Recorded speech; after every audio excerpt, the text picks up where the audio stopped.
இருக்கா சிக்கு இருக்கானே. இப்போதைக்கு சிக்கில் சாதா சிக்கு வந்து ஒரு செட்டு இப்போ தான் பொறிச்சிருக்கு. அந்த கூண்டுக்குள்ளே இருக்குது பார்த்தீங்கன்னா ஒன்று பிளாக்கு, அது வந்து கலரும் கொஞ்சம் நல்லா இல்லை. அது சிக்கு வந்து ஒரு செட்டு தான் பொறிச்சிருக்கு, கலர் கொஞ்சம் அவ்வளோதான் நல்லா இல்லை. அதனால் நான் எதுவும் இந்த 2-3 நாளாக யூடியூப்பில் எதுவும் வீடியோ போடல. இப்போ பார்த்தீங்கன்னா இதான் நம்மள்ட்ட பூரா இருக்குது. நிறையா இதுக்கு நேற்று கூட ஒருத்தவங்க கேட்டிருந்தான், ஒரு கொண்ட ஒருத்தன் கேட்டிருந்தான் பக்கத்தூரில்.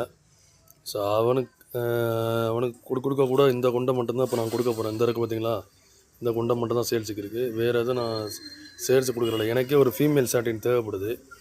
இந்த பார்த்தீங்கன்னா மேலே கூது பார்த்தீங்கன்னா கீழே கிரே கலரில் இருக்குல்ல சாட்டின், அது மேலே, அதுக்கே ஃபீமேல் கிடையாது, ஃபீமேல் தேவைப்படுது. ஸோ இவ்வளோ தான் பூரா இருக்குது. சாட்டினே எனக்கு நிறையாது 2 அப்ளாக்கு ஒரு ப்ளூ பவர் வச்சுருந்தேன், அதையும் கொடுத்துட்டேன். சரியா, அப்ளாக் ப்ளூ பவர் வச்சுருந்தேன், அதையும் கொடுத்துட்டேன். இப்போ பார்த்தீங்கன்னா இதான் ஃபீமேல், ஏற்கனவே சொல்லியிருப்பேன். அவ்வளோதான், பார்த்த புறா தான் இருக்குது, வேறு ஒன்றும் புதுசாக ஒன்றும் இல்லை புறா. அதான் நான் அந்த யூடியூப்பில் வந்து இந்த ஒரு அப்டேட்டும் கொடுக்கல. சரியா, 2-3 நாளாக வீடியோவே போடல. அது ஒரு காரணங்களை தான், ஏன்னா புதுசாக எதுவும் நான் வாங்கலை,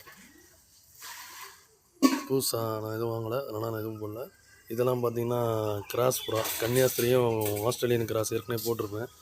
ஸோ இதோட பேர் இந்த இருக்குது. இது வந்து பட்டா தான், இன்னும் பெருசாகலாம். ஓகேவா, அது கொண்ட கொஞ்சம் வித்தியாசமாக இருக்கும். கன்னியாஸ்திரியும் ஆஸ்திரேலியன் கிராஸு பட்டா, அது கொஞ்சம் இது கொண்ட கொஞ்சம் வித்தியாசம் இருக்குது. இதோட பேர் இது. ஸோ இப்போதைக்கு இவ்வளோ தான் இருக்குது.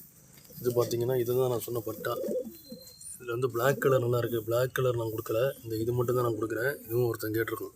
சரியா, பிளாக் கலர் நான் கொடுக்குறேன். இது பார்த்திங்கன்னா முட்டை 2 ரொம்ப நாளாக வெயிலே கிடந்து வீணாக போச்சான்னு தெரில. அது அப்படியே கிடக்கு. இது கரு பிடிக்குமான்னு தெரில, ரொம்ப நாளாக இங்கே தான் கிடக்கு.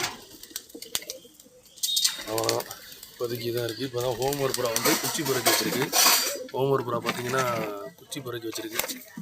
இந்த பாருங்க, குச்சி பறக்க வச்சுருக்கு. அது முட்டை என்ன இடல முட்டை இட்ட சொல்கிறேன். இது வந்து முதினா சிக்கு, முதினாவும் சாதா அப்புறம் விவசாயம் முதினா சிக்கு பறிச்சிருக்கு.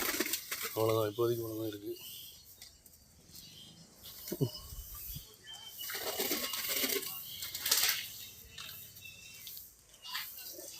ஸோ இவ்வளோதான் இருக்குது.